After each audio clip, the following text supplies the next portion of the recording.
All right. Woohoo! All right, everyone. Hello, hello.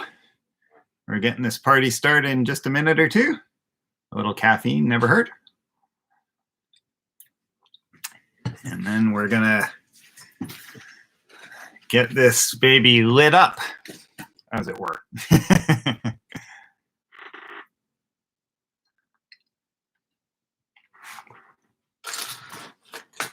At least the snow is melted. I don't see any more snow out there, so things are looking up, right?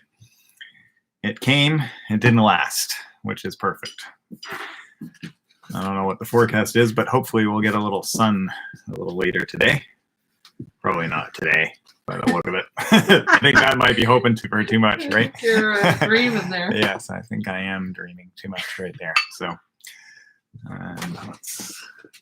let's get the... I will close that. I have to go into the kitchen for a second. I've got my able assistant seeing to that. Excellent. Hello, Jane. How are you? Hello, Mira. Mira says, I'm ready to start a fire. Excellent. When are you never ready to start a fire, Mira, collage-wise anyway? Yeah. Hello, Rebecca.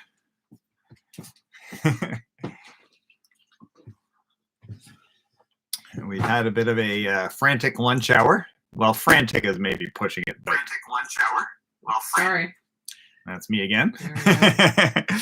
That's our chat manager getting online. She had a meeting. Hello, Rena. Yes, that isn't mine. That is Kim's visioning for 2020 prior to COVID. And actually, a bunch of it was about doing stuff online. So part of it actually really happened a lot faster than anticipated. Then there's a whole bunch of other stuff like health first that's kind of like out the window. Hello, Kay. Hello, Ricky. How are things in Philly? I've never been there. I'd love to go. Maybe not now, though. I don't think anyone wants to go anywhere other than their own four walls right now. Oh, yes. And shout out, Ricky. Thank you so much for your contribution. Really appreciate it. It helps me do what I'm doing. So thank you. Really heartfelt thank you. Hello, Val. And yeah, absolutely, Rena. Vision boards do work. Yes, after the election, absolutely. I think Canadians should get a vote in the American elections because they have such a profound effect on us, kind of like Finland and Russia, or yeah. That's the most similar. Yeah, any elephant next to a mouse, the mouse should get a vote or more votes. Yeah, but then the problem is they'd make us a state. Oh. So that would be problematic. Yeah. Yeah. Kim's always thinking a few steps ahead, which I never do. So, how's everyone doing? Everyone coping okay, I hope, apart from the not so great weather in the GTA today. We had some nice weather on the weekend, didn't we? Now I can't remember. It was so long ago. We did. It was warm. Yeah. So, and cold. Weren't you working out in the backyard? Yeah, I did a little work in the backyard because Lord, it needs it. If you've seen my backyard. So, I don't really have much in the way of announcements. I asked the Edinburgh Collage Collective via Instagram whether they'd accept submissions via Facebook. I didn't hear back, so I'll take that as a no. So if you do something along this strike a light theme that really suits you and you'd love to share it on a broader scale and submit it to them, they're going to make a printed catalog of the ones they select at some point. They said it might be delayed because of COVID. Then find a friend who has Instagram and get them to post it for you, or open an Instagram account. I know some of you have them, but I know a bunch of you don't. I'm doing a bunch of stuff on Facebook these days because of COVID. But truth be told, I find Instagram a little less overwhelming. Facebook's got so many different options, whereas Instagram, since it's designed for phone, it has nooks and crannies too that I haven't explored, but it's very easy to manage as a easily overwhelmed person. You just scroll through, there's one image at a time. A post is an image and a bit of text. And I found a lot of artists post on Instagram. Of course, they do on Facebook as well, but I think it really suits artists. So just a little shout out for Instagram as far as that goes. Hello, Judy. Hello, Gunther. So I am without plan. Well, I shouldn't say without plan. I have like the tiniest germ because I taught a class this morning. Yesterday, I went looking for matchboxes and found fewer than I thought we had, but I didn't find none, so I've got enough to work with. I've got some collage materials. I have an idea that might be in sort of half diagrammy. I also just quickly, before class, before the session, quickly went online and printed off a couple of pictures of fire because I thought, well, you know, where there's matches, there are matches. So that's what I'm going to be starting with. I know that matchboxes, here are the matchboxes I have. I have a really tiny one. That was a logo that we designed many moons ago for Coast to Coast Newsstand Services, a magazine distributor, because we were in magazines. Well worn. This one's also well worn, a red bird. It's a larger box, but it's kind of nicely beat up, which I kind of like. It's still chock full of matches, but I think I may have to find a different box for it because I think I'm going to use this one in what I'm going to do. Put them in the tin? Yeah, we could. This tin here? Oh, do you have it out? Yeah. I have that tin, yeah. So, yeah. So matchboxes are a nice three-dimensional thing, and if you love miniatures, they just invite playing with, don't they? Something I teach as well from time to time is assemblage, which is, it's very much like collage, but in 3 dimensions. You're looking for objects and their relationships rather than clippings or found printed material. So one of the assignments I will often give students is a box and say, what's outside the box? What's inside the box? How do we open the box? How does what's outside relate to what's inside?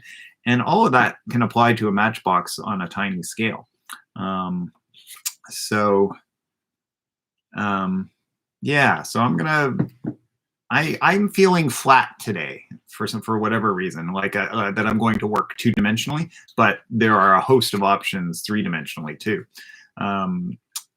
A bunch of the posts on Instagram and some of them on Facebook as well, people would do their collage either on the box, in the box, either, sometimes flat. Sometimes they'd set it up with several different objects and then take a photograph. So the photograph becomes the piece of art, which is kind of fun, like a little matchbox diorama. So there's so many options. I love open-ended prompts. That's why I try and give them to you. And when Kim drew my attention to this one, and I thought, yeah, great. So I am going to start by taking this box apart. And so I'm going to dig in and let Kim know whether you're thinking 2-dimensional, 3-dimensional. Were you able to find a matchbox? If you weren't, you can always Google matchboxes, like actual pictures, and work with pictures of matchboxes. Let her know in the comments and she'll pass it along. And if you have any questions, any ideas, fire away and we'll chat and work, and as is our wont on the jam. So I'm just gonna get this pushed back a little bit further. Adele says, I was able to dig up an old matchbox for this session. Light the fire. All right. I thought I had spilled the match, but anyway, guess not. Yes, I put it into the tin. All right. Already. Oop. So much for the drama. Anyway. Yeah, exactly. I wanted it to be nice and dramatic, but of course this probably won't work. Look at that. There we go.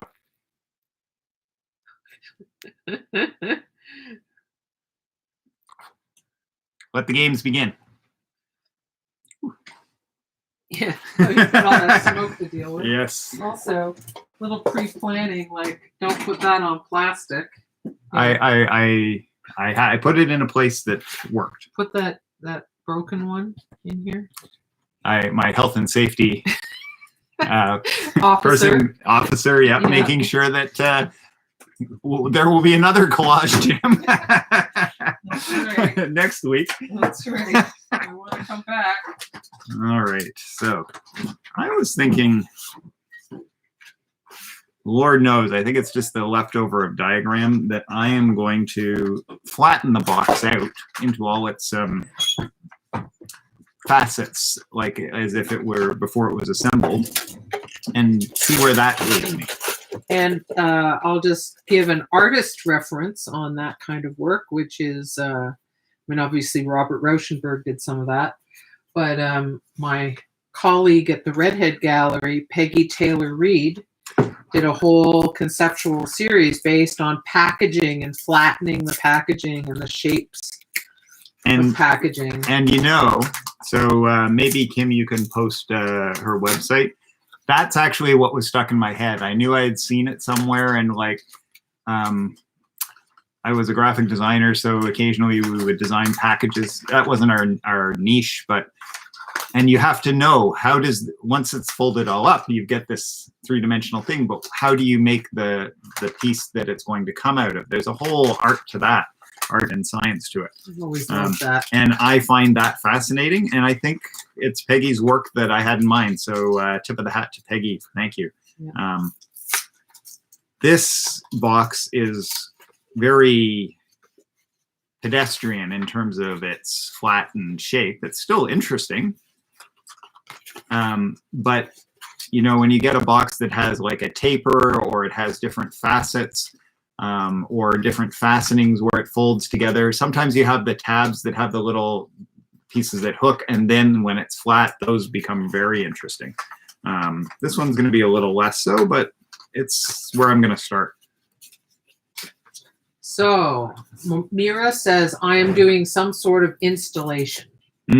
Excellent. A sort of three-dimensional thing. Ambitious. Yes, excellent. Valerie says, my matchbooks are at our cottage, so I have to use a picture. Right. Also Redbird. Yes.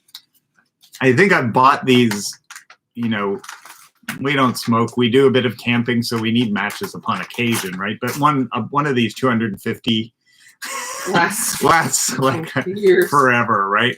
But that identity, that graphic design, the illustration, we love that. I think we're both really drawn to it.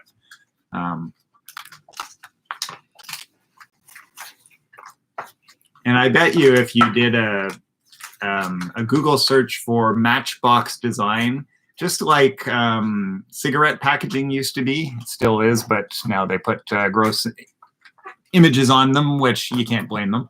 But back 20, 30 years, cigarette packaging was often gorgeous. Of course. They had lots of money. Yeah, they had lots of money, right? They would emboss. They'd have foil stamping. Oh yeah, there was no spot varnish. No shortage of doodads. Everything possible. Kim had someone working for her at the Key Publishers art department, where his previous gig was at Rothman's designing cigarette packages, and he was always disappointed when he got into publishing. He said, "We don't get any special colors, no special printing processes, no embossing, no foil, no how can I make something nice?" You have to use your brain, not just the materials. They both work, right? But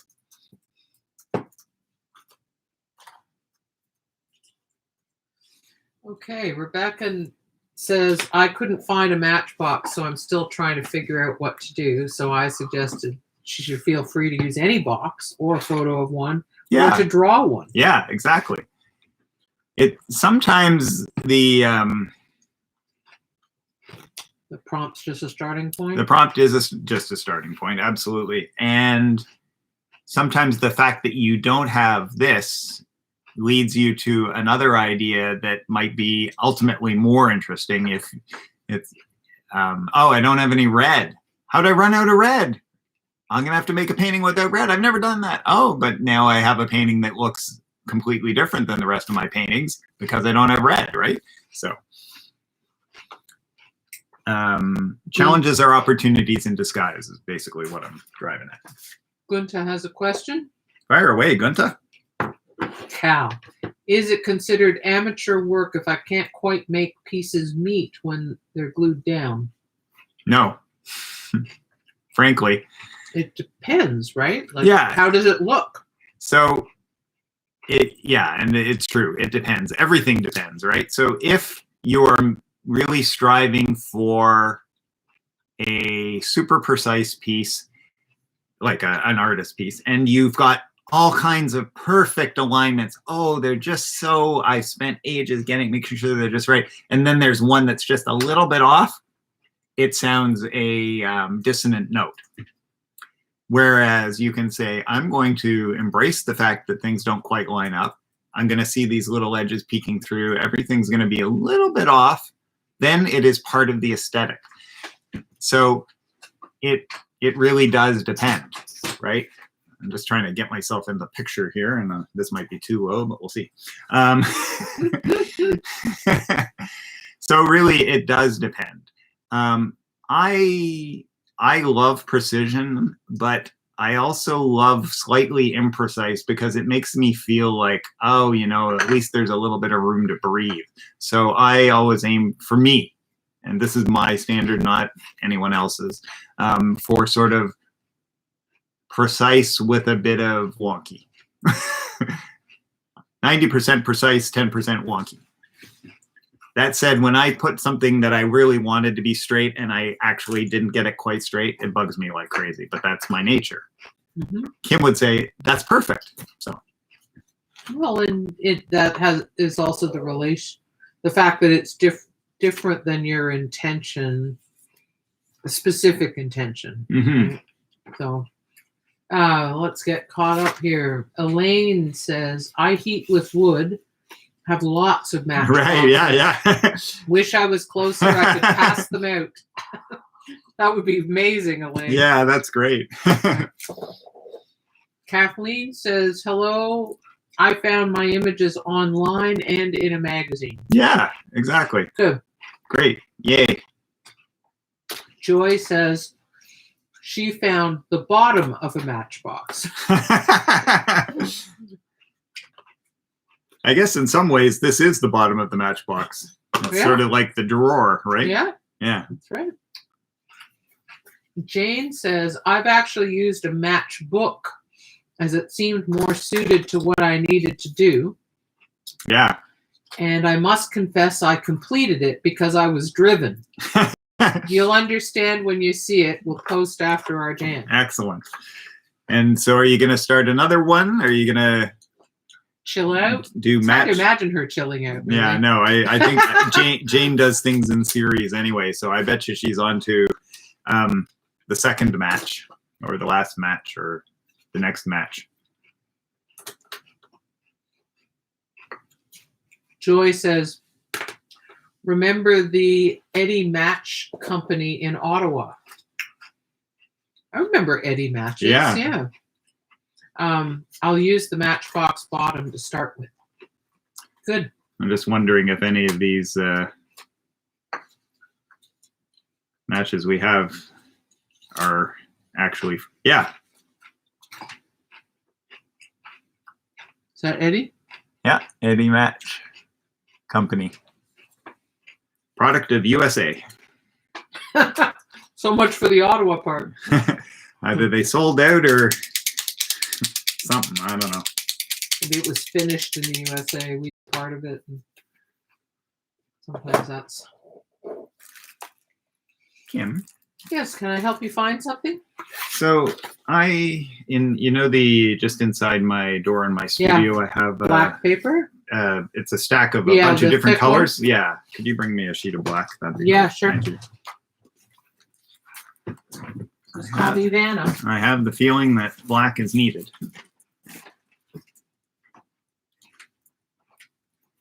It might not be white.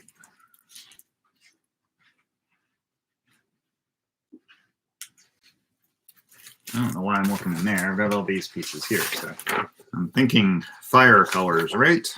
At least in part. Yellow, yellow, orange, red. So there we go.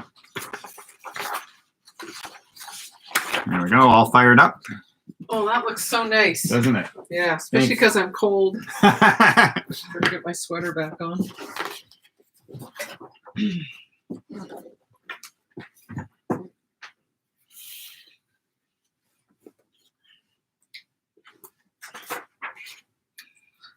I'm gonna use the bottom of this matchbox as a template, and just try and make some of my own collage materials a little bit using some paint markers.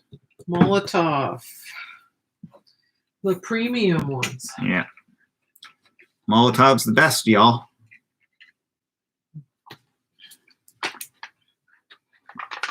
And me saying y'all is pretty funny. It is. And maybe not appropriate. I don't know.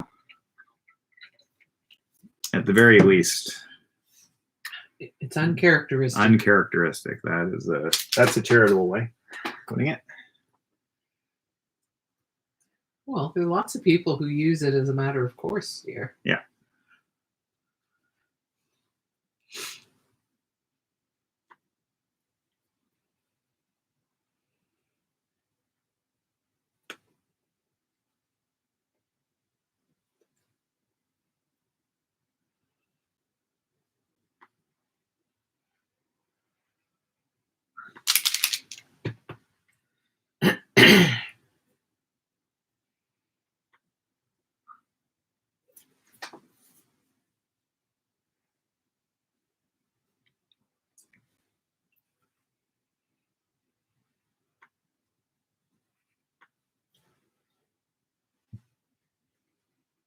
So let Kim know whether you're using the matchbox just as a sort of structure, or are you using it as the idea as well? So are you thinking about fire and burning and lighting and smoking or things that are related to matches, or are you just using the box as a vehicle for something else?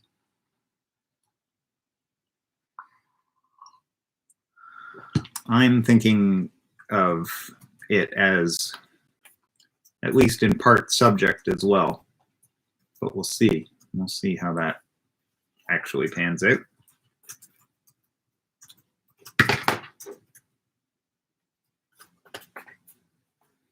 Okay, so Jane says, I'm on to another landscape, ripping paper as we speak. Ah, excellent.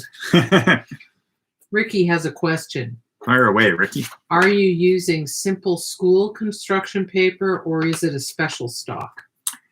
So I definitely use construction paper. It is very, very light impermanent, or light sensitive and color impermanent. So whenever I use construction paper, I try and take a picture quickly of my work, because I know in like seemingly hours, but in a short amount of time, it's going to fade. So I am using a combination of a couple of different sets of paper. That's a good one, isn't it? Yeah, so this is, I'm just, I'll take it out of the, so you can see the label. Do you want me to get the packaging thing for the other one? Does it still have the front cover? Oh, maybe. Yeah, I don't think it does. So first thing I'm doing is, first thing I'm using is Astro Brights, which are acid-free and lignin-free, so it's without acid. And it comes in this package anyway, in these very strong colors, which I'm enjoying. It's a very limited palette, but it's a higher quality paper. It's meant to be, you can photocopy or inkjet on it. So I sometimes will do that if I want to have an image on a color ground. The other thing I'm using, which is a little thicker, it's sort of better than construction paper. It's but I don't remember whether it's like actually acid free or anything, but I got a big stack of about 500 sheets of a thicker paper in like 25 different colors at Michael's. And it does seem to be a better paper than it's definitely way better than It's a cover stock. it's a cover stock. It's actually got some it's not super flimsy. The Astro Brights are relatively thin. So are they more like a bond paper? They're like 20 pound or 24 pound. La-di-da-di-da. Of course now I can't. 24 pound, yeah. Yeah, so that's like a decent quality bond paper. Yeah, like what you'd have office paper. Do your photocopies on, slightly better. Let's see what else there is. Elaine asks, what are you thinking thematically? So I am thinking about fire. I've still got diagram in my head, so that's why I'm sort of thinking I'm tracing this box pattern out, and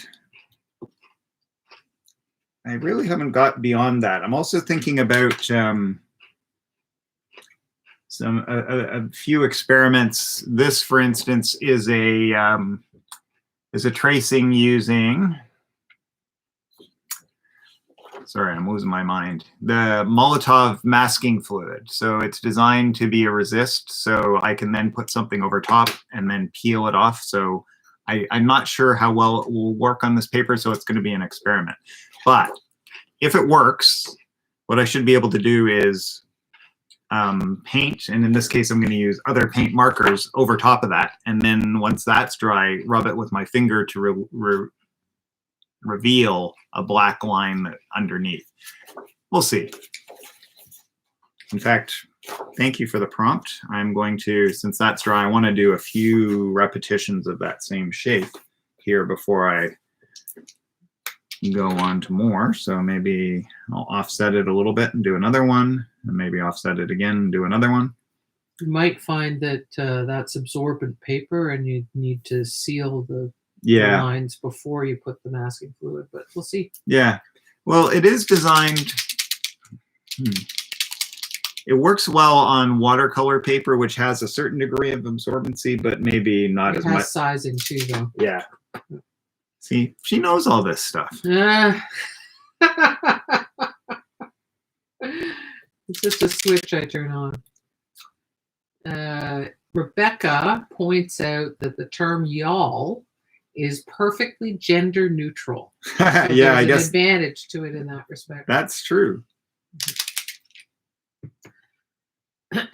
And just because it came up with Jane, she said our video froze, and when that happens, that's an internet issue, and our video here is working perfectly fine. So if you get it, then that means that it's an internet issue at your end or somewhere in between us. So just so you know.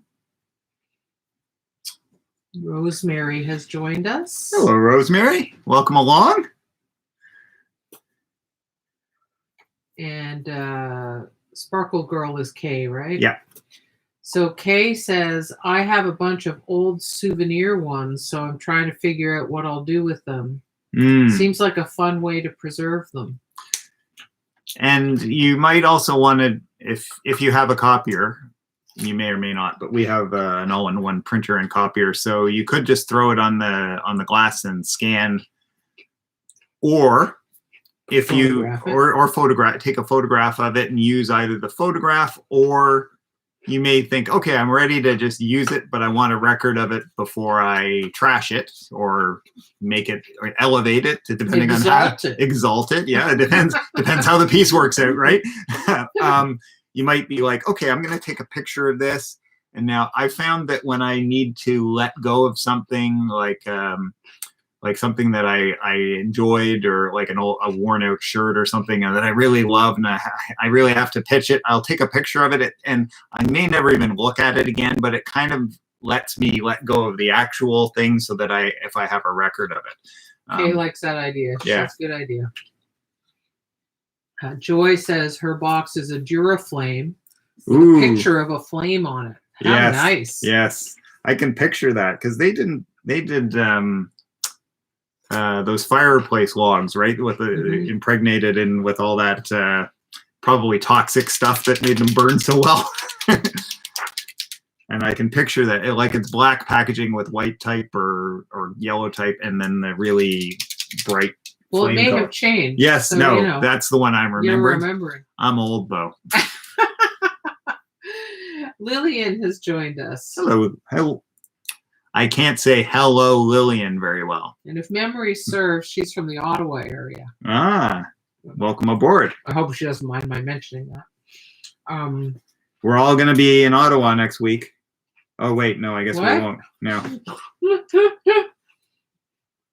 We'll let you know. Yeah. That would be fun, though, to broadcast these from other places. Yeah, absolutely. What fun. That's going to be in the future. Yeah. I'm not sure how far in the future, but I absolutely. So could have people live and webcast. Yeah. That'd so be great. Kim and I have done a little bit of talking about where the Collage Jam might go, and in that respect, we're talking. That's just come up just now, but it could go on tour. It could be from somewhere else. Yeah, it'd be fun. That would be fun. Another thing I've thought about is, post-COVID, unless we can figure it out technologically, which would be a challenge, but to have other collage artists as guest artists and have chats with them, or and they supply the prompt. And they could supply the prompts. So guest artist, guest prompt, have a little discussion with them, see some of their work, and then work with their prompt for that week. Or an interview with a collage artist, or etc. So there's so much fun.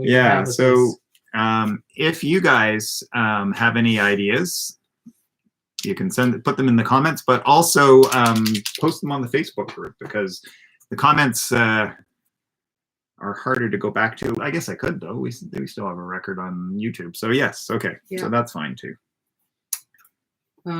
Mira says, I am using the matchbox as a metaphor for these times. That's a very good metaphor. It is. And a tinder box, as they say. A tinder box, absolutely. Or, if I feel very blessed to be in a reasonably large house with one other person as opposed to 10. But I do feel for people like, oh, those poor people in New York, with New York real estate being so expensive. So many people are used to eating breakfast and sleeping at home, and then being out all day and working out and working outside, working in the office, being outside, restaurants, etc. And now they're in this 215 square feet or whatever, right? Something tiny is looking really, really rough right now. So. Philippa says hi. But she's here now. Yay! Welcome aboard, Philippa. And Jane is back. She says we've been defrosted. No longer frozen. Lillian says she was in Ottawa for a long time. Well, it was a few years ago, Lillian, that you were in my class. But she's been living in Winnipeg for several years. Ah, wow. And oh, right. Are you the one that Joy invited along? Or is that someone else in Winnipeg? No, I'm probably... Well, yeah. Lillian was my student, so she would have heard about your collage party possibly through my newsletter. But if she was in Haliburton, I met Joy at Haliburton, so they may have been up there together. Mm-hmm. But... Well... Lillian will set us straight. Yeah, no doubt. I'm bad with names, so so I'm not the best person to ask. Lillian says that is possible technically with shared screen. Yes. And shared screen is something one can do. Yeah. I just have to figure out how it works with our particular platform. Rosemary says Instagram has some live chats with two artists chatting online. Yeah, in fact, later today, I think it's at 4:00. the wonderful Toronto artist Nicole Collins is going to be chatting with someone on Instagram Live. So Nicole's she's a professor at OCAD University, and she's just an amazing artist. Yeah. What Lillian says, it was 2013 that she was in my class. Wow. I can't believe it's been so many years, Lillian. Wow.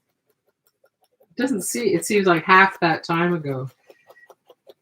Tango, that's Mia. Hello, everyone. Mia here, a little late for the COVID-19 on fire session. Yes. That's a good thing to set fire to. Yeah, not too late, though. Yeah. Plenty of time.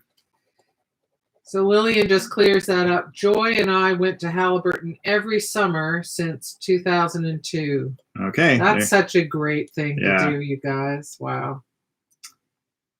And Joy says, I'll use the box as a template like Cal for now. No idea where I'm heading with it. Well, that's a fun place to be. Yeah. It means that you've got all this possibility and opportunity, right? So yeah, that's where I like to be.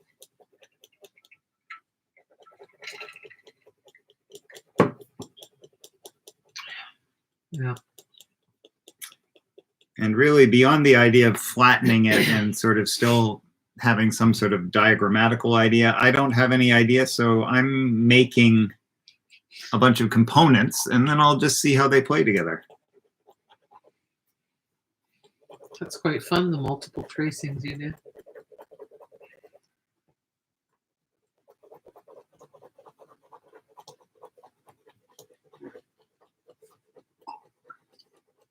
We're going to have to fix the typo in the title for this video. Oh, did I screw it up? There's no G in collage at the moment. So it's an interesting Latin word. Right. Collage. Collage. Collage, magister. Salve. All right, that's it. Rebecca says, I'm now building my mat. She's building her own matchbox. Excellent. From cardboard and cardstock. Yeah. We'll see where I go from there. That's a great idea, Rebecca. Yeah, absolutely.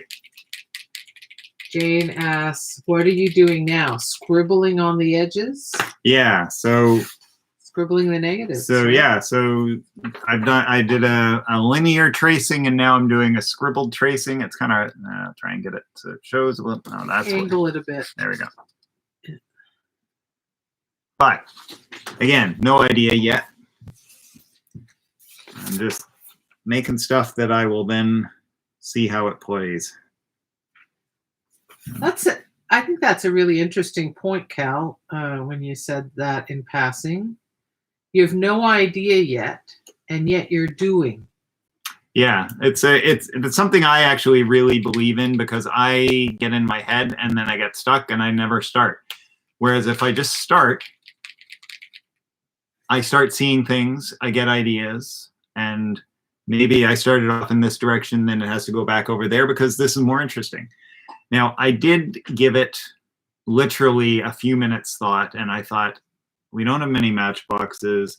I had that sort of thing in the back of my mind, not even remembering that it was Peggy's work, but like, oh, flattened boxes look interesting. Maybe these, and it's not as interesting as I was hoping, but it's still, that's where I started. But beyond that, no idea.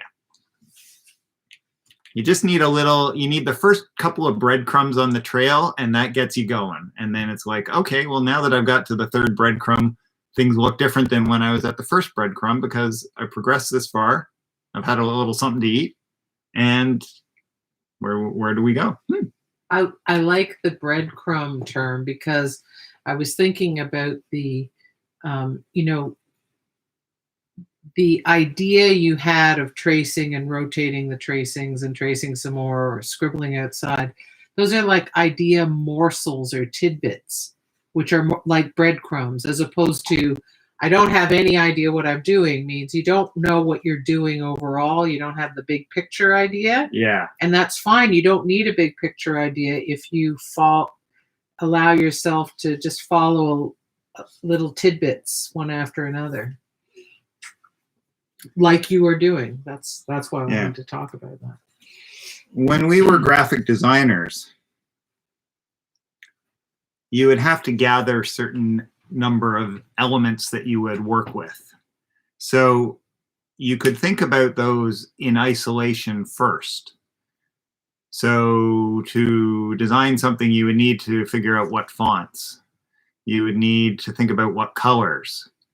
You might have some images, just like collage, right? You might have some images that you've either commissioned, in which case you need to tell the illustrator or photographer what they need to shoot for. Or you might use found images.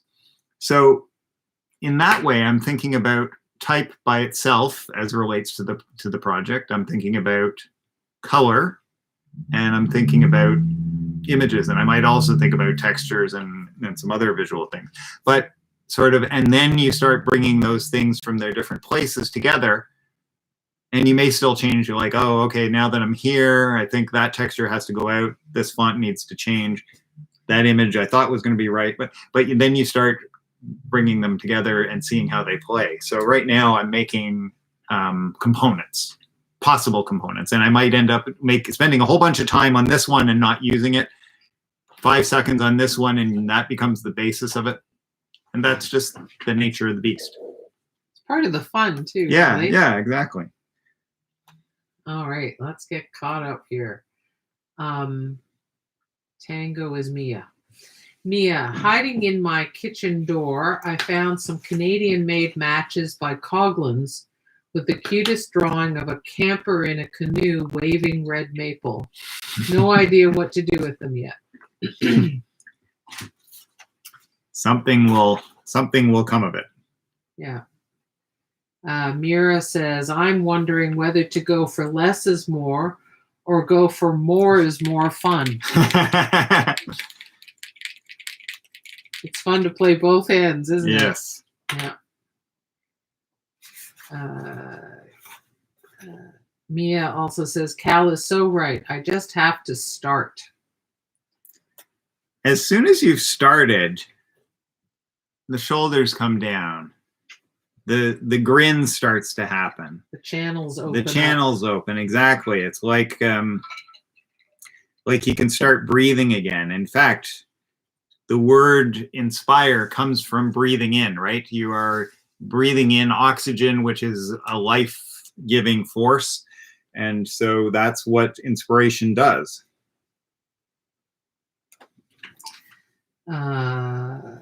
Sherry has joined us. She's been here, but it took her a while to remember her expletive password. She's been listening, and she wanted to offer up that matte photo paper is a good grade to work with. Ah, yes, yes. And Joy says, I stay away from those logs, but only the ones you were. Oh, right. Yeah. But only burn arbutus and fir here on Salt Spring. What a sentence. I want to be able to say a sentence like that. Yes. And truthfully. Yes. Right. Yeah. Not just because it trips off the tongue and sounds like word porn. We were planning to go on a road trip out west this summer. And so that plan has that's hit the skids. So maybe next year. And then maybe we can finally see what Salt Spring, among other places.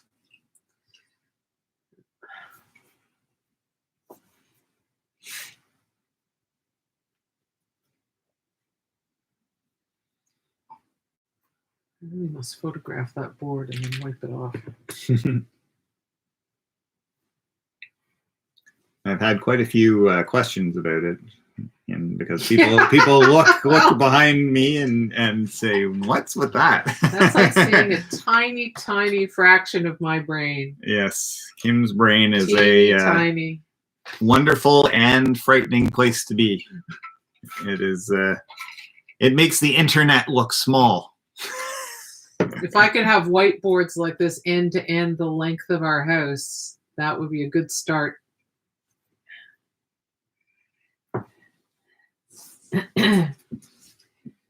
Ooh, that looks neat, Cal. It does. Yeah, it's getting exciting.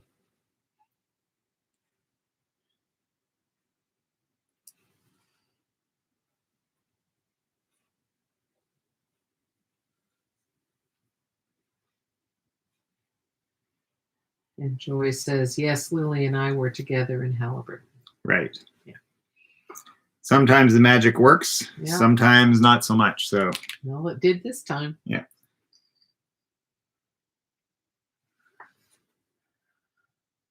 Yeah, it's so weird that we're not teaching up there this summer, isn't it? It's the first summer in years. I actually 10 years, maybe? So the first year we taught in Halliburton, I think, was 2010. Was that? I think I offered some courses in 2008, but they didn't run. Yeah. But and then we traveled for a year in 2009. That was a great year, except for the fact that it was also the year Peter Koliznik died. Cal's very special mentor and teacher to many. Yeah, a lot of if you took courses with him, you'll know how special he was. So yeah, I think our first year there was this would have been our 10th year in a row. No, if we started in 2010, this would have been our 11th year. Yes, yeah, that's right. Yeah. Rosemary says, I was thinking you were building inside a Matchbox. Are you just using it as a template? I am indeed, Rosemary. You mentioned building inside and around it as an option, but you chose not to do that. Yeah, so the whole prompt is just a starting point, right? So I said at the outset, which I don't think you were here, is that I was feeling two-dimensional. So I thought, and I also had the work of an artist I couldn't remember, but Kim pointed out it was Peggy Reed, who did a series of exquisite, beautiful artworks based on the shapes of flattened boxes. Sometimes they really are interesting, the way the flaps are sized and the gaps, so that when it folds, they just align absolutely perfectly. Especially if it's something that's not just a box, but has bevels or dimension. It's not just a cubic. Sometimes the flaps have interesting shapes. So that was in the back of my mind, and so that's where I'm going with it. I'll link to Peggy Taylor Reed's page that's about flattened packaging. Oh, great. The images are quite wonderful. No, it's beautiful, so thank you. Yeah.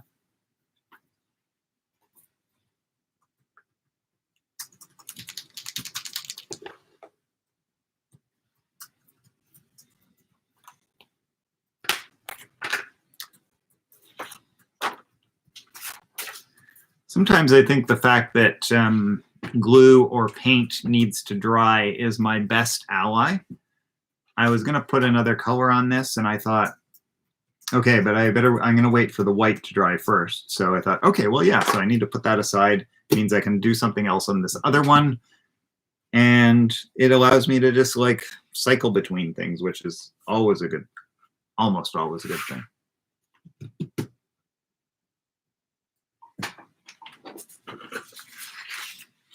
Joy says, I'll see how it will unfold. She knows you. I can tell she knows you. For puns that good, you can get a flat rate. Watch out, everybody. Okay, I posted that link. Oh, thank you, Kim.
Rosemary says, well, it looks super interesting so far. So far, so good. Subject to change without notice. No guarantees written or implied. So this is the kind of thing that happens to me from time to time. Is I thought I've been using it as a template to draw around, and I thought next thing I'm going to do is like use it as a template to cut around. And I thought, oh, it'd be interesting instead of cutting out of one color to take two pieces together and then cut it out of that. But then I laid it on there and I thought, that also looks pretty good. So I'm still gonna cut it out, but I'm gonna make a note of that because I may come back to that as an idea. There's something about the stark, pure white and black that makes me notice the little blue and white edgings that are showing up and the sort of ragged dimensionality of this piece. So, I could photocopy that flattened box for you, and that would give you an opportunity to collage, cut it out. Right. And collage it. Okay. Having an assistant, I tell you. Yeah, it could get addictive. Of course, what it deprives me of is the ability to get up and stretch my legs a little bit, but that's all right.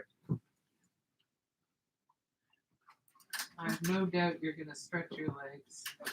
I am indeed.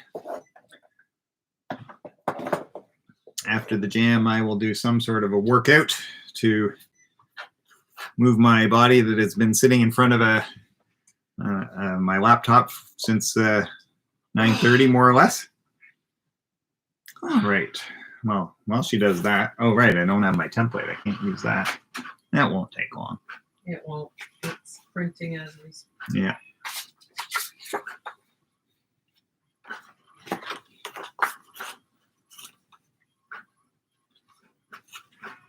There we go.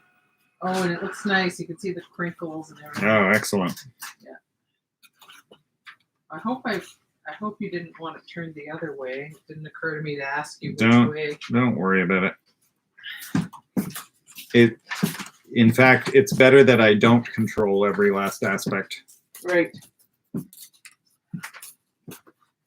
I just kind of flopped it down. Yeah, perfect. That random. Kim's randomizer switch.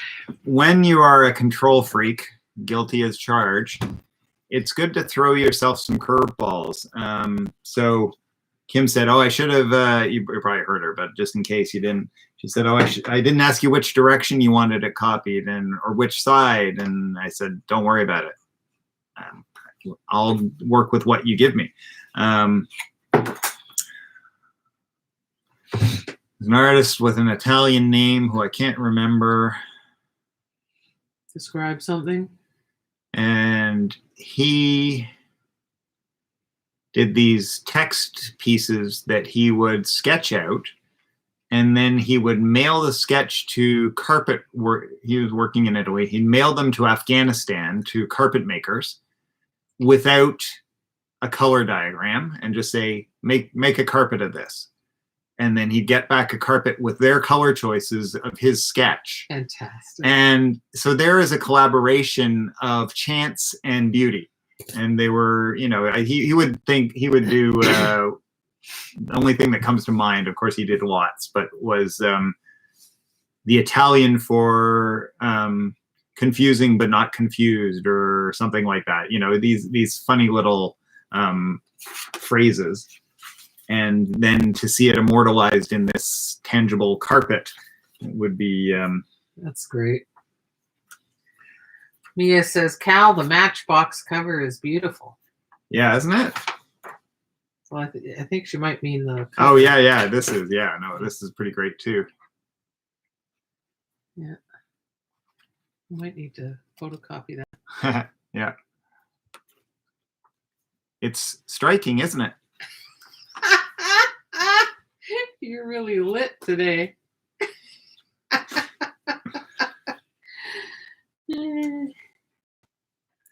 Too funny. All right. I was going to use it to cut around, but I think what I'll do, it's got some little idiosyncrasies that I would just cut off rather than cutting. So I'm going to trace it and then cut my tracing, although I may regret trying to cut a line, a pencil line on black, but be that as it may.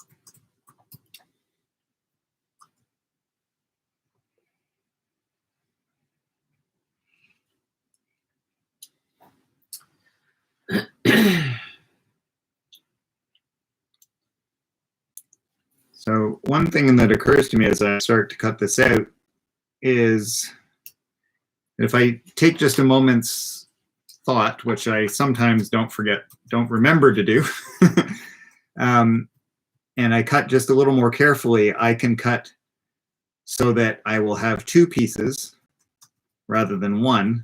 I'll have the negative and the positive, and that way I'll have two components for the price of one cutting. So fortunately, I thought of that early enough that I won't destroy the one in the service of the other. Irene says hi. Hi, Irene. Welcome aboard.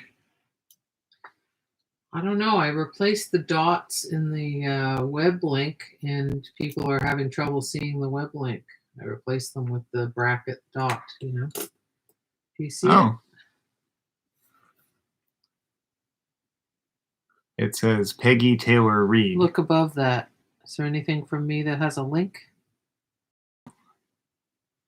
So, Huh. Well, what's that one? www.peggytaylor. It's right there, Kim and Kel. Above the Rosemary Brand. Oh, okay, right, yeah. No. Yep. So right there. Yep, it is there. Yep. I wonder if it... Maybe they're not recognizing it because of everyone. Yeah, so I have to replace the dots in all web links with... Yeah, so Kim is posting some web links to Peggy Taylor Reid's site, but instead of www dot blah blah blah blah blah dot, she's putting the word dot in because if someone puts a website in the comments, YouTube takes it out because they assume that you're someone trying to promote something, spam it. So when you see a link that Kim posts, you have to copy it, but then you have to replace the bracket dot bracket with an actual dot to use it. I'm sorry, but that's the only way we've managed to figure out how to get around it at all.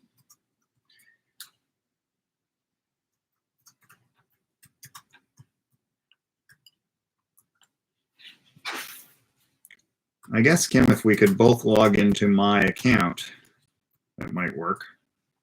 I can't. Can't? Yeah. Okay.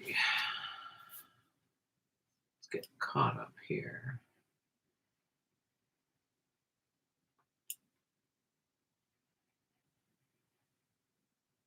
Mia says, I've heard a similar story about hand carpet making in Portugal. I believe they needlepoint works of art. It takes a long time.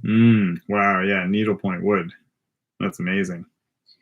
Joy asks, what kind of stick are you using now, Cal? This was a few minutes ago. So what kind of stick were you using? I wasn't aware I was using any stick. Okay, what were you doing a few minutes ago? I'm just trying to figure that out. Okay, so I have been using, maybe these are what you're referring to. These are Molotov paint markers, a couple of different kinds. This is called One for All because it will write on all kinds of surfaces like brick and glass, as well as paper and canvas and so on. This other one is also One for All, it's just not as big. And it's also high solid premium paint. So they're good. They're very good. They're premium. They're my favorite. Yeah. So if that's what you're referring to, I was also using a Molotov masking fluid. And if you were seeing me using the knife, that's a knife, obviously. And I haven't even got to any glue yet, so it wasn't a glue stick that you were looking for. So. Lillian says, "E confuso ma non sono confuso." Yeah. Thank you, Lillian. Yes, thank you.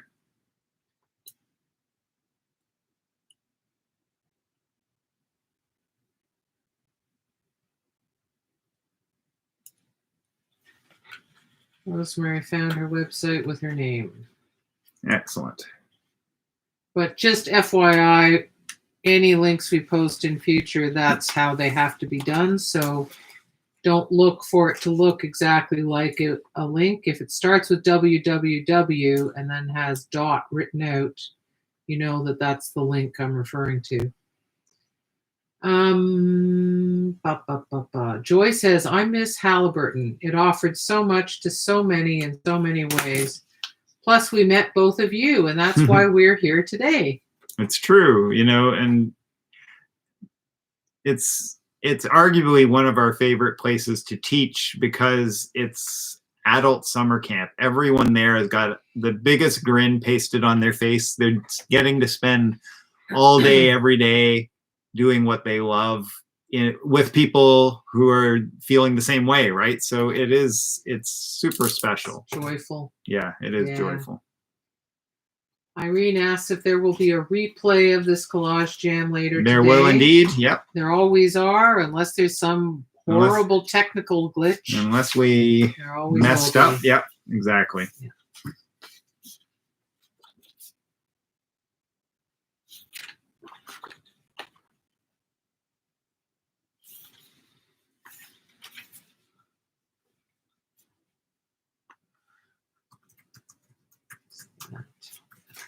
Address for Peggy one time. Just remember to replace.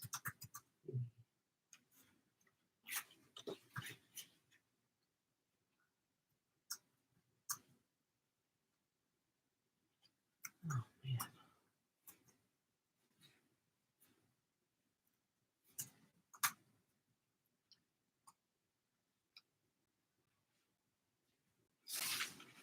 So here's the beginning of an idea that might be interesting. Or might not. So there it is. They've cut that piece out. And this is the print that Kim made, the copy. And I just thought, wouldn't it be funny if you saw that through it, but at a bit of an offset?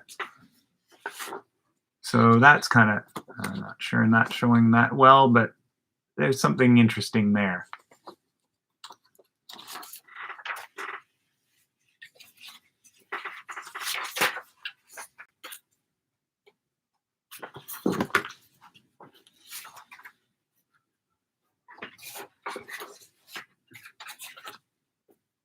So because of Judy, I have posted that web address for Peggy one more time.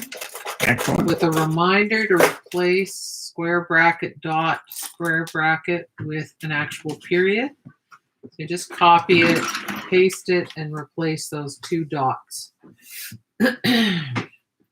Irene has a question. She asks if you ever use a mini paper cutter for straight cuts. Prepping all the shapes of paper takes time. Right, yes. I often use a paper cutter for cutting up paper for class, but not so much for myself. You'll just use a ruler and a knife, or not a ruler and a knife. Yeah. Sometimes not quite perfect is more interesting.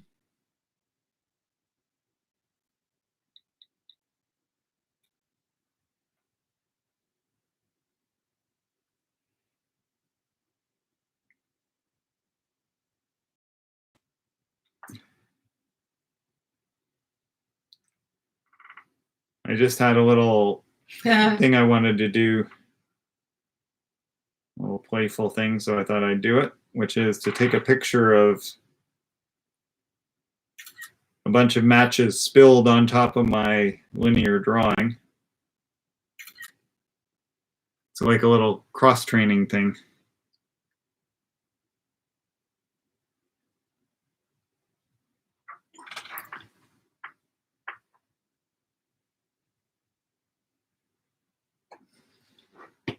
Fun.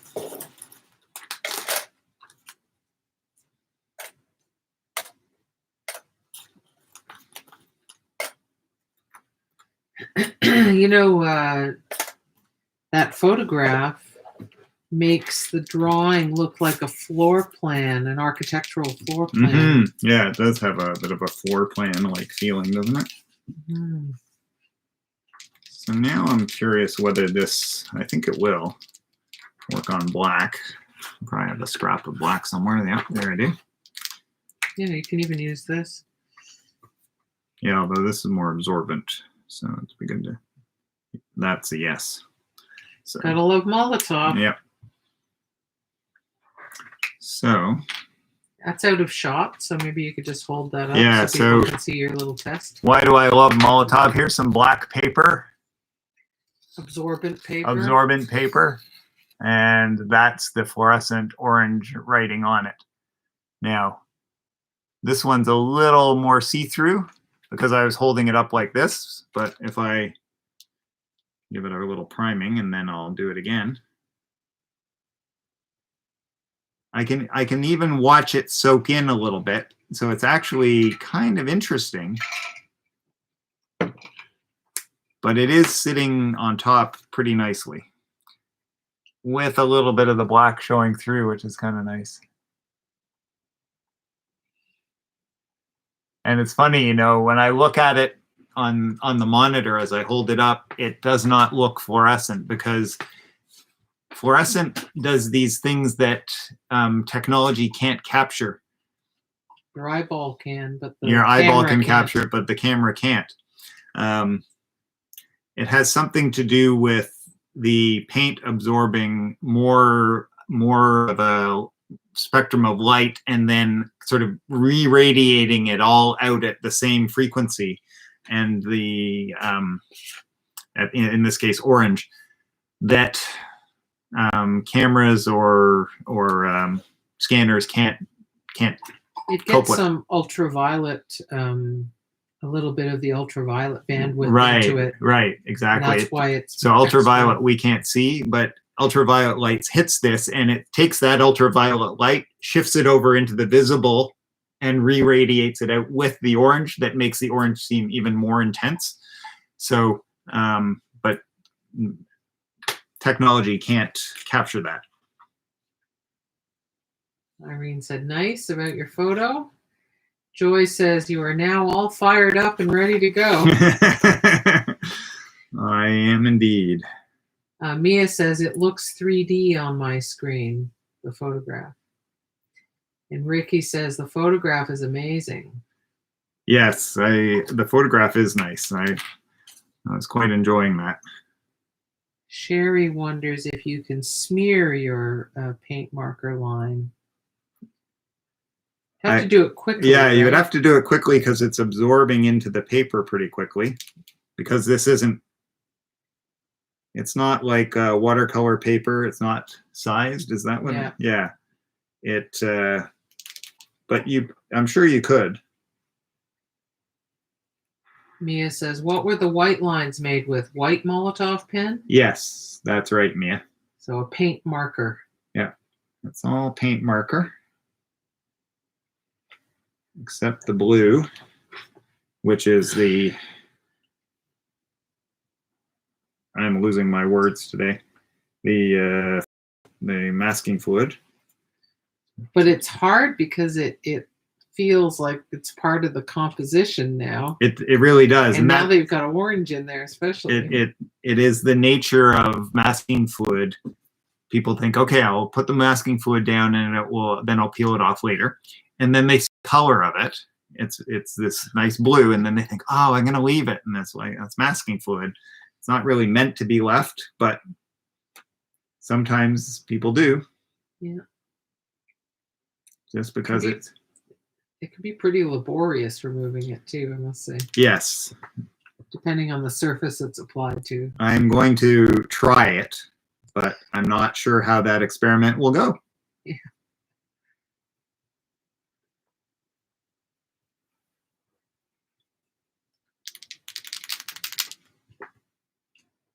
It is really neat when it works, though. When I first discovered masking fluid, I was beside myself with excitement.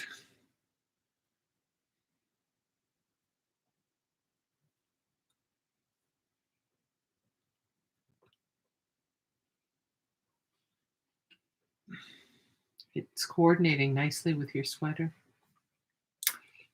This morning I wore because it was a painting class. Now we never got to the painting ultimately, but what did you wear? I wore my painting sweater, which has paint on it, and it's not. And I just thought we need some chromotherapy today with that gray weather out there, so I switched to the orange. Good move.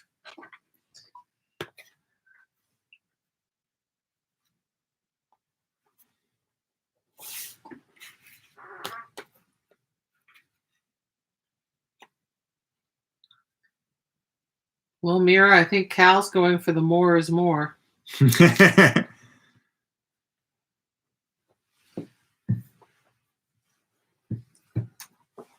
Well, you never know. I may pare it back in the final assembly. Yeah, yeah. But right now, it's definitely in the more camp. It's fun. This one, I'm thinking I'm gonna go a few hits to get it strong, the orange stronger. Mira says, I see that. And Mia says, oh my God, people are posting the most amazing Matchbox project images on Facebook already. So much talent in this group. Yes. That's wonderful. No, we're very blessed. And thank you to all of you for what you bring, because you are you're what make this the magic it is. Yeah. The fuel in the fire. Cal may be the spark. I'm sorry, I'll stop now. I'll stop. Don't. It's just too rich, isn't it? Like, you know, if she keeps that up, she can take all the heat for the bad puns. Well, that'll be a switch. Oh, dear. It might be a strike against you. And I might have to go on strike. This is a good idea from Rosemary. She no longer has Facebook and wonders if you've thought of having a hashtag on Instagram. We should come up with a hashtag for your collage jam. People can do that. In fact, a few people, myself included, but I've noticed, like, for instance, Val, I know you post some of your stuff to Instagram as well. I think Virtual Collage Jam, I think I'll have to check, but I think that's probably it. I think it's us. So I don't think other people are using that. So yeah. So if you want to post on Instagram, hashtag Virtual Collage Jam, all one word, because hashtags are all one word. Annie says, you two are great. Oh, thank you. Bless you, Annie. We have a bit of fun. And having a bit of fun these days is gold, isn't it? Yeah. And orange, and blue, and black. Well, don't leave any colors out, really. Well, today. Colors are good. Yeah. Irene says, on a snowing day in May, we need fuel and fire for sure. Yes. Yeah. Oh, you know what that makes me think of? It makes me think of our like Coleman camping stove, and lifting the lid and getting the baffles, and it's windy outside, and I'm standing at a picnic table trying to shelter from the wind while striking the match so that we can have like a hot cup of something. Yeah. We can't even go do that right now, except in our own yard. Yeah. Well, we could do that. Yeah. That actually might be a good idea. Yeah. Pretend we're camping. COVID coping mechanisms, backyard camping.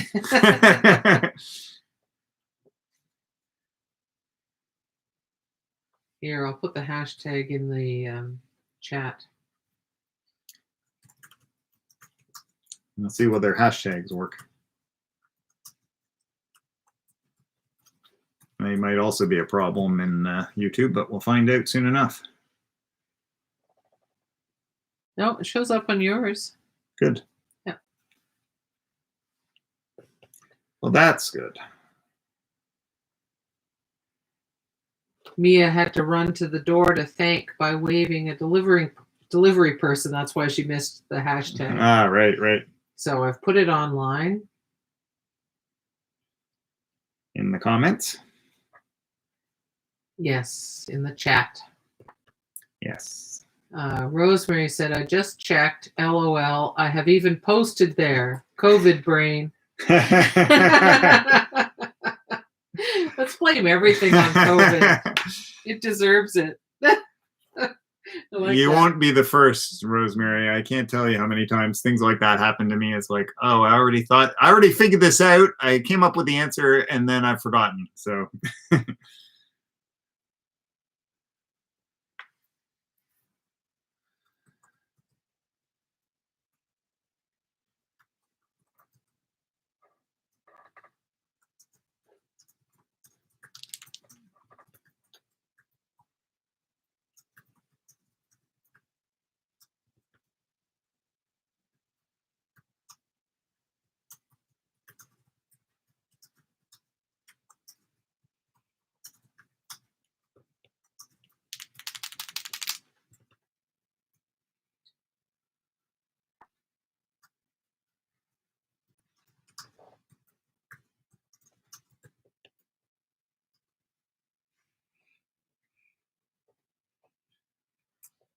So I've just explained to Jane how to include a hashtag in her post by putting it in the caption.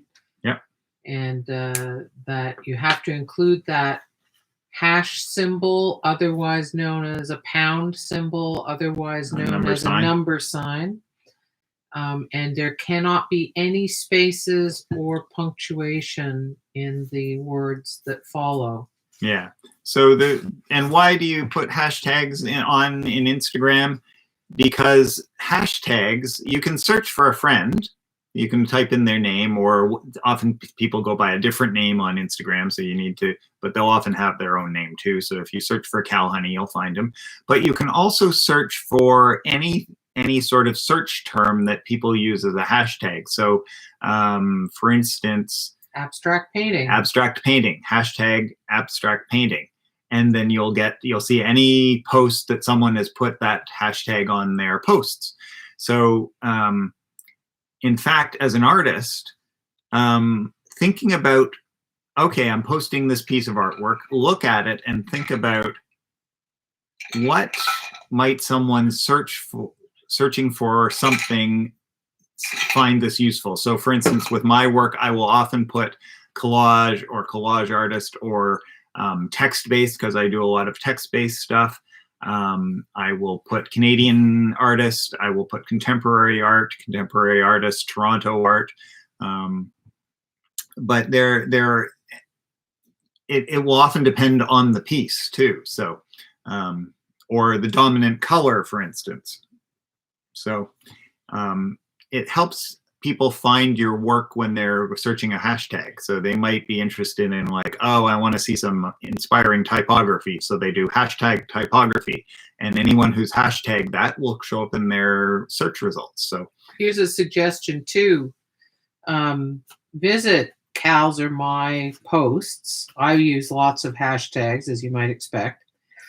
And one of the things you can do is click directly on the hashtag in my caption, and it will take you to other results that use that same hashtag, and it will be based on how recent they are. Those will be at the top, and also how popular they are. Those will be at the top as well. So, so directly in someone's caption, wherever they've put hashtags, you can just click on one of those hashtags and discover things that are related.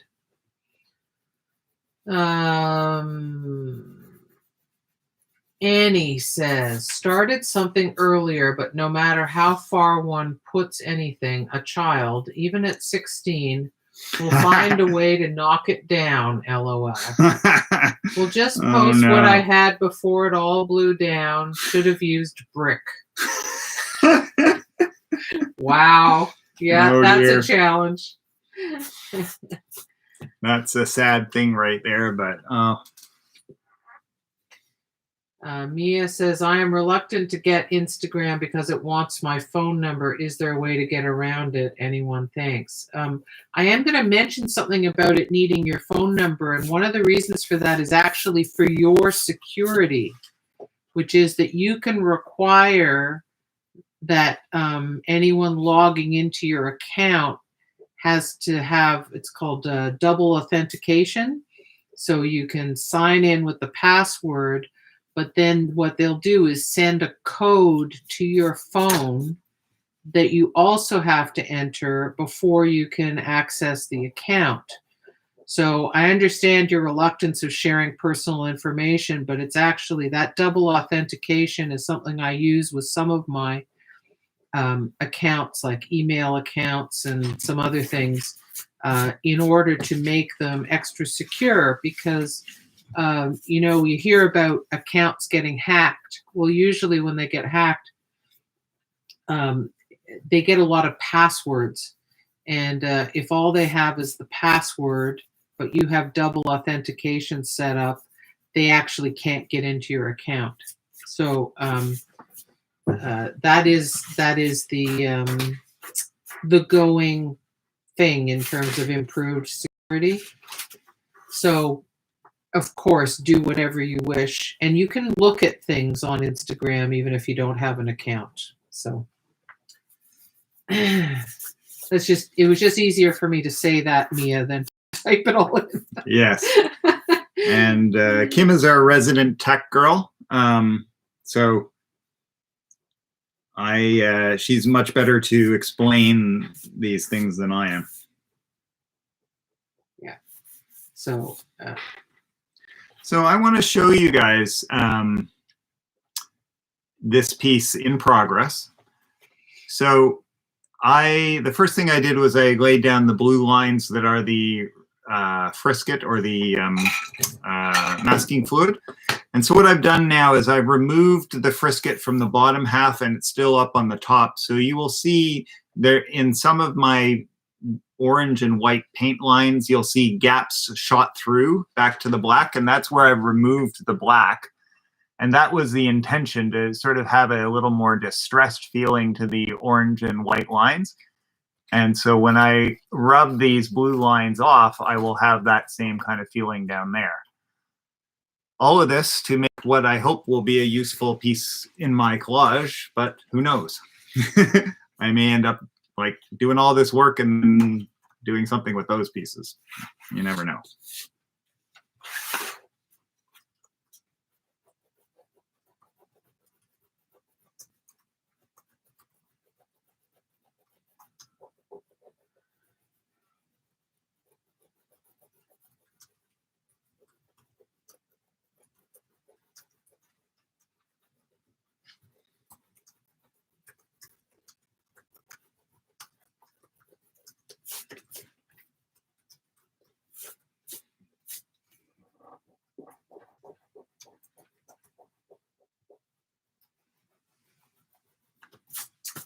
Mia says, I love it, Cal. It reminds me of beautiful city lights at night from our past condo in Mississauga. Oh, nice. Yeah, that's beautiful. I'm glad it does. Yeah, that is all the arterial roadways with street lights and everything. And it's not the exact same, but there's a bit of that feeling of when you do a time lapse exposure and a car drives by through the night, it makes this line of red or white, or depending on whether you're looking, which way you're looking. Yeah.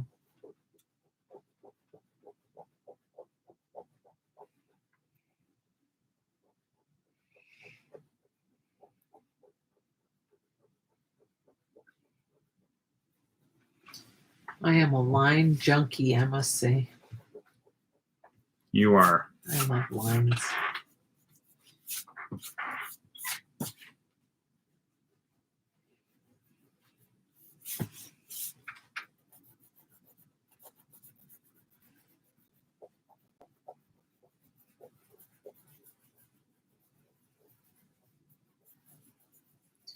Ask Mira if she decided to go with less is more or more is more. So Mira, is less more or is more in your collage camp? Which did you go with today?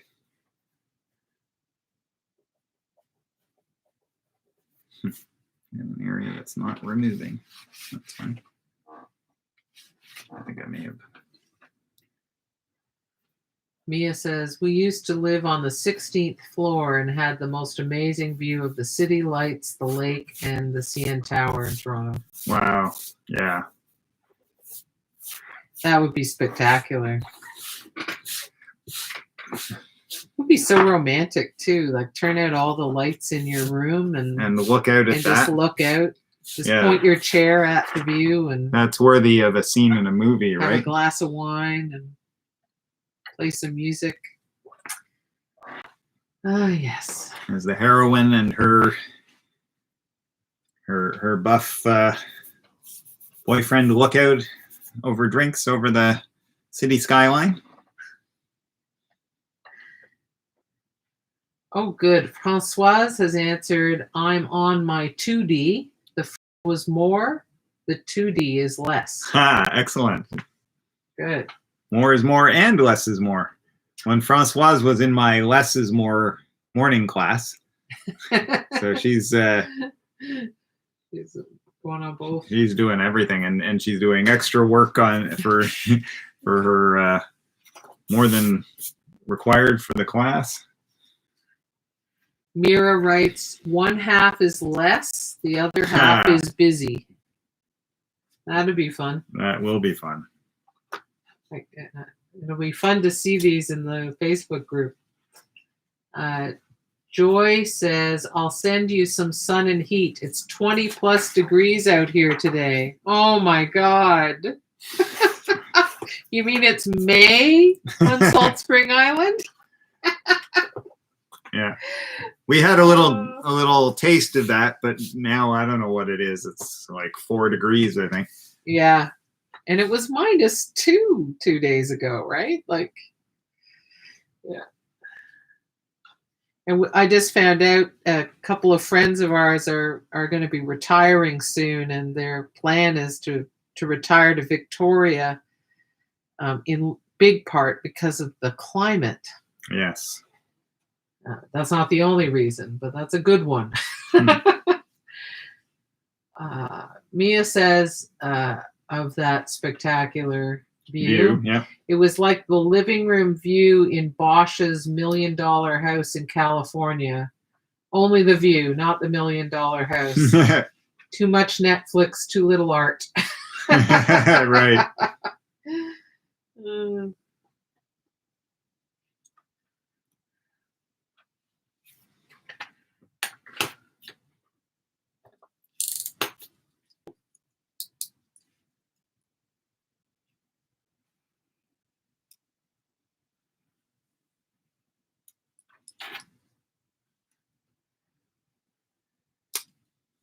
Our view is almost wilderness, except for the neighbors' houses that we can see through little gaps in the branches. But if spring comes, Yeah. And we won't be able to see those either. Yeah. In fact, this is probably right now is the best season. Well, maybe a week or two ago, in terms of the amount of light that comes into our house. In the winter, we get great light, but then it's not very long. And it's not as strong. And it's not as strong. And then once the trees have leafed out, then we have a lot of shade. But right now, we definitely get a lot of sunshine in when it is sunny. Yeah.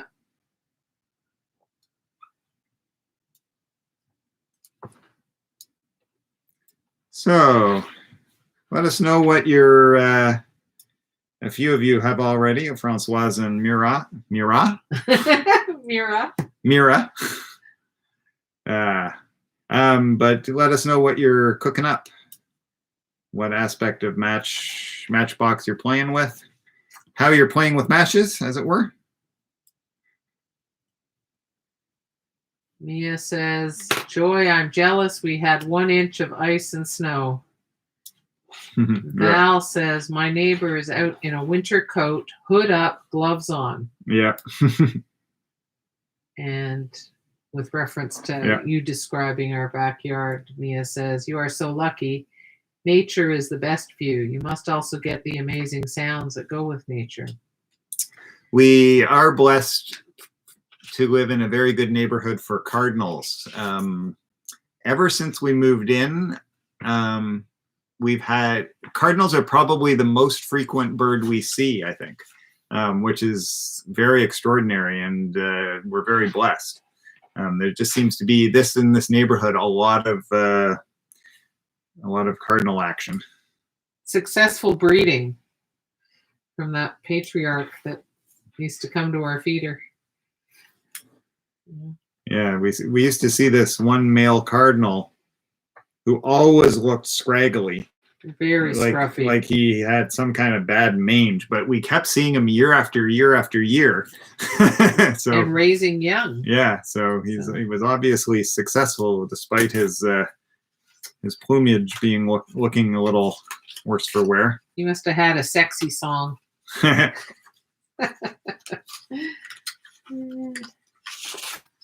Francoise says, started with photos of matchboxes and also took apart a big matchbox I had. Nice. Yeah. I like that you've got the fluorescent orange on the edges of the box now. That's really neat. Sometimes I think things like, I've used this for now as a tracing, I don't know, 20 or 30 times, that maybe the best part of it will be the fact that now it has some paint on the edges. I'll just use the back of this to show you. Yeah, that side's better. But there's something fun about just those little hints of very strong zippy color, especially the fluorescent orange, which of course doesn't reproduce that well. For my eyes, it's yummy, but it's hard to see there. Maybe angle it so they can see the ends of the triple tab. Right.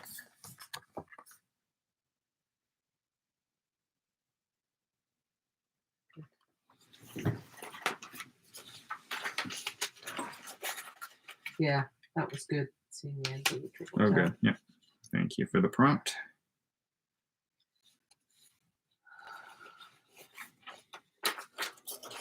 Ah, so you're constructing one. I'm not constructing one. I just thought it'd be good to have the folds in the paper to mimic it.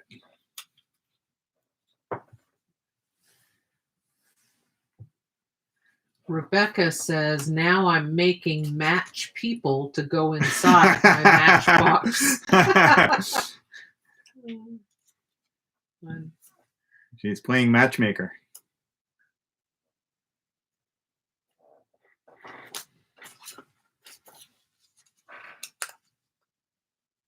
Mia says, we live almost downtown, but now during the quietness of it all. Yeah, it must be a little eerie. Well, it's nature. Oh. You can hear nature for the first time, right? That's beautiful. Because the traffic's so much quieter. So they hear cardinals, doves, blackbirds, blue jays, and frogs. Oh, frogs. Wow. Yeah, we don't hear frogs. I wish we did. Yeah. Our first house, when we first moved there, the spring peepers were cacophonous. Remember? Yeah. It was They were beautiful. so loud. It was amazing.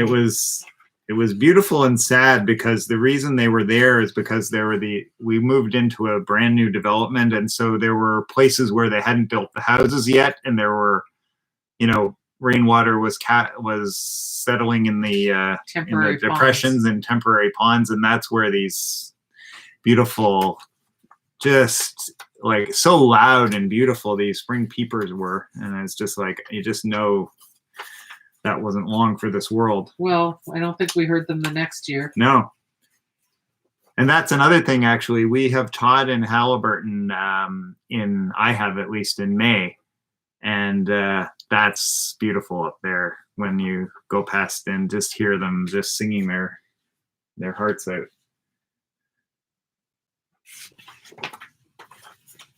Françoise says, the guy sculpting matches on YouTube was amazing. What patience and hand Was that control. crazy? That was insane. And you're saying that. And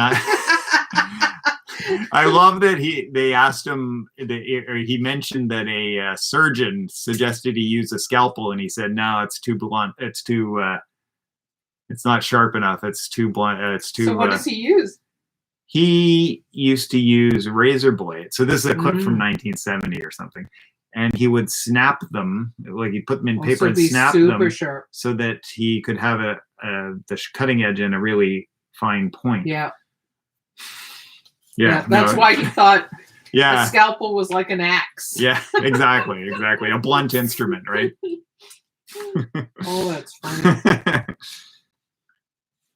Wow. Did you probably haven't seen that. No. I forget.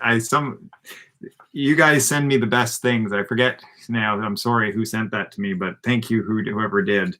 I'm bad that way sometimes. I'll have to go check my email now. I think it might have been Shauna, but I am not positive.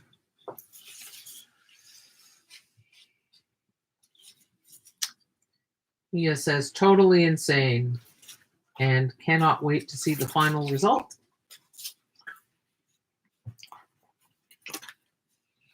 Oh, I should tell you, I haven't been paying attention to time at all. Yeah, we've gone past time already. It's 3:38. So do you want to do like 5 more minutes? Yeah. Just to kind of get this to wrap it up in a few minutes. Great. And in typical fashion, I have lots of elements and no finished thing to show you. I'm sorry. That will have to wait for Facebook.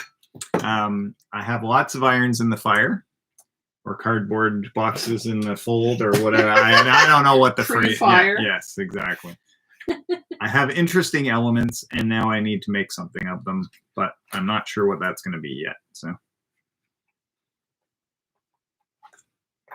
Lillian saw 6 adult deer chewing on the grass in someone's front lawn in the center of the city. She drove by very slowly. Oh, beautiful. Yeah, the wildlife is coming back into the city in droves because there's so much less traffic, so much less noise. It's, they feel much safer.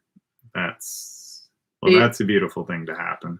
They saw, there was a coyote in downtown Chicago. Wow. Which is not a normal thing at all. So Joy says the spring bird migration welcomes new growth and birth. It's my favorite. The lilacs are out today and the perfume is overwhelming. Oh, we're not quite there yet, but the forsythia has been out. Yeah. A little bit. Our trilliums are out. Yeah. The peach, and they poached some trilliums up down here, so we surmise. I don't know, but I think that's how they arrived. But we've been very grateful because every spring we have trilliums. So not very many, but just maybe a half dozen. Yeah, Beautiful. Mia says, no rush, Cal. Love waiting for it to appear on Facebook. Thank you for both this amazing session. Oh, thank you, Mia. Yeah, thanks so much for coming. Yeah.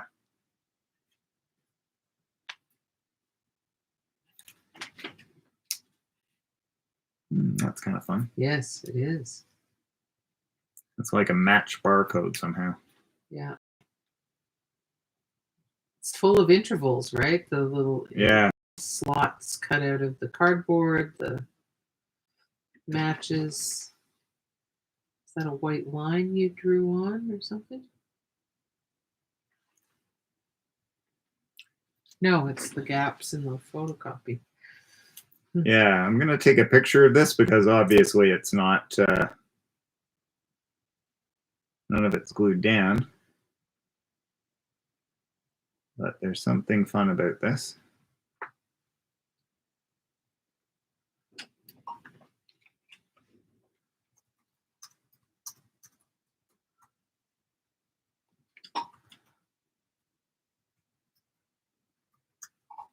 Camera.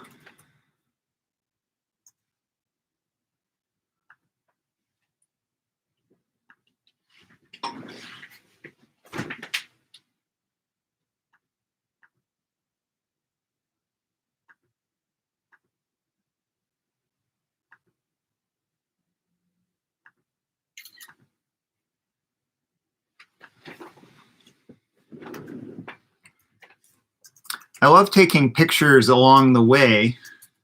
I don't do it nearly enough because it helps me sort of think and see opportunities that may arise, and that I just thought that's quite beautiful, and it gives me a chance to crop something and see it. So I was just thinking, oh, it's kind of barcodey, isn't it? A couple different kinds of matches and black and white and cardboard colors. 1 minute warning. 1 minute warning. Okay. So thank you so much, everyone. Thanks for coming by and playing. I look forward to seeing what you guys cook up on with matches and matchboxes and 3-dimensional, 2-dimensional, so on. And yeah, looking forward to seeing it. As am I looking forward to seeing what I come up with. Because I don't know what it's going to be yet. So yes, love phones for that. Thank you, Francoise. Thanks, Rosemary. Thanks, Rena. Jane. Thanks, Rena. Thanks, Joy. Yes, flattening the curve. Yes, I think we've managed to succeed to some extent here in Ontario just in time. So we'll see. We're not doing as well as we should be. Actually. Oh no? Okay, yeah. so my information is outdated. But anyway. Yeah. Well, we're doing our part. We're all staying in, playing our collage games, right? So keep on keeping on and stay healthy, stay safe. Wear your mask, use your sanitizer. Be creative indoors. And we'll see you again next Monday and online and Facebook well before then, okay? Take care. Bye from Kim and Cal, and she's going to leave the comments open another minute or two to let you guys wrap up and pass along any last comments you have, but I'm going to sign off for now, so we'll catch you online and here next week, okay? See ya.